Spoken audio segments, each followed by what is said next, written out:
Nigerian ലഹരി mafia കേസിൽ അടിയന്തര യോഗം വിളിച്ച കോഴിക്കോട് സിറ്റി പോലീസ് കമ്മീഷണർ കേരളത്തിലേക്കുള്ള ലഹരിക്കടത്തിന് പിന്നിൽ നൈജീരിയയിലെ ബയാഫ്ര വിഘടനവാദികളെന്ന് കണ്ടെത്തിയിരുന്നു. കേസിൽ കേന്ദ്ര ഏജൻസികളുടെ സഹായം തേടുന്ന കാര്യവും പരിഗണനയിലുണ്ട്. ദീപക് ധർമ്മടം വിവരങ്ങൾ നൽകും കോഴിക്കോട്ട് നിന്ന്. ദീപക്, വളരെ പ്രധാനപ്പെട്ട വിവരങ്ങളാണല്ലോ ഈ അന്വേഷണവുമായി ബന്ധപ്പെട്ട് ഇപ്പോൾ വരുന്നത്. എന്തൊക്കെയാണ് വിശദാംശങ്ങൾ? വിജയകുമാർ, ഇതിൽ ഏറ്റവും പ്രധാനപ്പെട്ട കാര്യം ഈ ബിയാഫ്ര വിഘടനവാദികൾ വൻതോതിൽ ഇന്ത്യയിലേക്ക് കടന്നു എന്ന് IB സ്ഥിരീകരിച്ചു.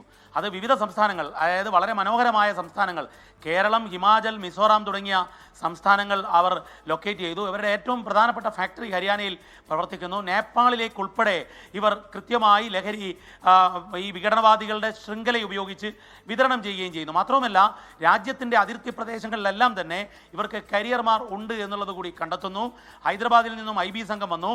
ഏറ്റവും പ്രധാനപ്പെട്ട കാര്യം, കോഴിക്കോട് സിറ്റി പോലീസ് കണ്ടെത്തിയ വിവരങ്ങളെ തുടർന്ന് നടത്തിയ അന്വേഷണത്തിൽ രാജ്യദ്രോഹ കുറ്റം ചുമത്താൻ പാകത്തിനുള്ള ഒരു കേസാണ് ഇതെന്ന് കണ്ടെത്തി. ഇതിൻ്റെ കൂടി അടിസ്ഥാനത്തിലാണ് city police commissioner DIG T Narayanan അടിയന്തര യോഗം വിളിച്ചിരിക്കുന്നത്. നമുക്ക് ലഭ്യമാകുന്ന വിവരമനുസരിച്ച് ഇപ്പോൾ യോഗം നടന്നുകൊണ്ടിരിക്കുകയാണ് എന്നുള്ളതാണ്. ഈ അന്വേഷണ സംഘവും അതുപോലെ IBയിൽ നിന്ന് ലഭിച്ച വിവരം, ഹരിയാനയിൽ നിന്നും കിട്ടിയ വിവരങ്ങൾ, ഇതെല്ലാം തന്നെ വിശകലനം ചെയ്തതിന് ശേഷം ഇനി ഈ കേസിൽ എന്തൊക്കെ ചെയ്യണം എന്നുള്ള കാര്യം, മിക്കവാറും ഈ കേസിൽ രാജ്യദ്രോഹ കുറ്റം അധികം വൈകാതെ തന്നെ ചുമത്തുമെന്നതാണ് വിവരം. മറ്റൊന്ന്, കേന്ദ്ര ഏജൻസികളുടെ സഹായം കൂടുതൽ തേടുന്ന കാര്യം. FRROയ്ക്ക് വിവരങ്ങൾ കൈമാറി കഴിഞ്ഞു.